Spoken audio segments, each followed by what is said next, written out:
Diamond cooking ಚಾನಲ್ಗೆ ಸ್ವಾಗತ. ಬನ್ನಿ ಇವತ್ತು ಫಿಶ್ ಸಾಂಬಾರ್ ಹೇಗೆ ಮಾಡೋದಂತ ನೋಡೋಣ. ಫಸ್ಟು ಸ್ವಲ್ಪ ಚಕ್ಕೆ, ಆಮೇಲೆ ಲವಂಗ, ಜೀರಿಗೆ, ಸ್ವಲ್ಪ ಮೆಂತೆ, ಹುಣಸೆ ಹಣ್ಣು, ಬೆಳ್ಳುಳ್ಳಿ, ಆಮೇಲೆ ಈರುಳ್ಳಿ, ಇದು ಒಗ್ಗರಣೆಗೆ. ನೆಕ್ಸ್ಟು ಕರಿ ಲೀವ್ಸ್, ಆಮೇಲೆ ಟೊಮೊಟೊ, ಇದನ್ನೆಲ್ಲ ಕಟ್ ಮಾಡಿ ರೆಡಿ ಮಾಡಿ ಇಟ್ಕೊಂಡ್ಬಿಟ್ಟು ಒಂದು ಮೀಡಿಯಮ್ ಫ್ಲೇಮಲ್ಲಿ ಗ್ಯಾಸ್ ಹಚ್ಕೊಳ್ಳಿ. ಈ ಸ್ಪೈಸಸ್ನೆಲ್ಲ ಲೈಟಾಗಿ ಮೀಡಿಯಮ್ ಆಗಿ ಫ್ರೈ ಮಾಡ್ಕೊಳ್ಳಿ.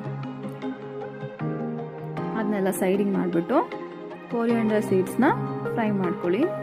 ನೆಕ್ಸ್ಟು ತುರಿದಿಟ್ಟಿರೋ ಕೊಬ್ಬರಿನ ಒಂದು ಅರ್ಧ ಹೋಳಿಗೆ ಅಷ್ಟು ಮಿಕ್ಸಿಗೆ ಹಾಕ್ಕೊಂಡ್ಬಿಟ್ಟು ಆ ಫ್ರೈ ಮಾಡ್ಕೊಂಡಿರೋ ಸ್ಪೈಸಸ್ನೆಲ್ಲ ಇದಕ್ಕೆ ಆ್ಯಡ್ ಮಾಡಿ, ಜೊತೆಗೆ ಗಾರ್ಲಿಕ್, ಬೆಳ್ಳುಳ್ಳಿ ಆವಾಗಲೇ ತೋರಿಸಿದ್ದು, ಆನಿಯನ್ನು ಮತ್ತು ಕೊತ್ತಂಬರಿ ಸೊಪ್ಪು ಇದೆಲ್ಲದನ್ನು ಹಾಕ್ಬಿಟ್ಟು, ಜೊತೆಗೆ ಟ್ಯಾಮರಿನ್ ಜೊತೆಗೆ ಒಂದು 2-3 ಸ್ಪೂನು ಖಾರದ ಪುಡಿ ಮಿಕ್ಸಿ ಮಾಡ್ಕೊಂಡ್ಬಿಟ್ಟು ರೆಡಿ ಮಾಡಿ ಇಟ್ಕೊಂಡ್ಬಿಟ್ಟು, ನೆಕ್ಸ್ಟು ಒಗ್ಗರಣೆಗೆ ಒಂದು ಪ್ಯಾನಿಗೆ ಆಯಿಲ್ ಹಾಕಿ ಅದಕ್ಕೆ ಒಗ್ಗರಣೆಗೆ ಅಂತ ಇಟ್ಕೊಂಡಿರೋ ಸ್ವಲ್ಪ ಆನಿಯನ್ನು, ಕರಿ ಲೀವ್ಸು, ಕರಿಬೇವಿನ ಸೊಪ್ಪು, ನೆಕ್ಸ್ಟು ಟೊಮೊಟೊ, ಅದಕ್ಕೆ ಮಿಕ್ಸಿ ಮಾಡ್ಕೊಂಡಿರೋ ಮಸಾಲ ಎಲ್ಲ ಆ್ಯಡ್ ಮಾಡಿಬಿಟ್ಟು ಸ್ವಲ್ಪ ಅರಿಶಿನ ಪುಡಿ ಹಾಕ್ಬಿಟ್ಟು ಸ್ವಲ್ಪ ಕುದಿಯೋದಕ್ಕೆ ಬಿಟ್ಬಿಡಿ. ಆ ಮಸಾಲೆ ಎಲ್ಲ ಹಸಿ ವಾಸನೆ ಹೋಗೋ ತನಕ ವೆಯ್ಟ್ ಮಾಡಿದರೆ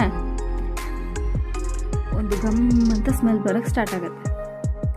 ಕುದೀತಿರೋ ಈ ಸಾಂಬಾರಿಗೆ ನೀವು ರೆಡಿ ಮಾಡಿ ಇಟ್ಕೊಂಡಿರ್ತೀರಲ್ಲ ಫಿಶ್ಶು, ಆ ಫಿಶ್ ಪೀಸಸ್ನ ಆ್ಯಡ್ ಮಾಡಿ. ಫಿಶ್ಗೆ ಮುಂಚೆನೇ ನಾನು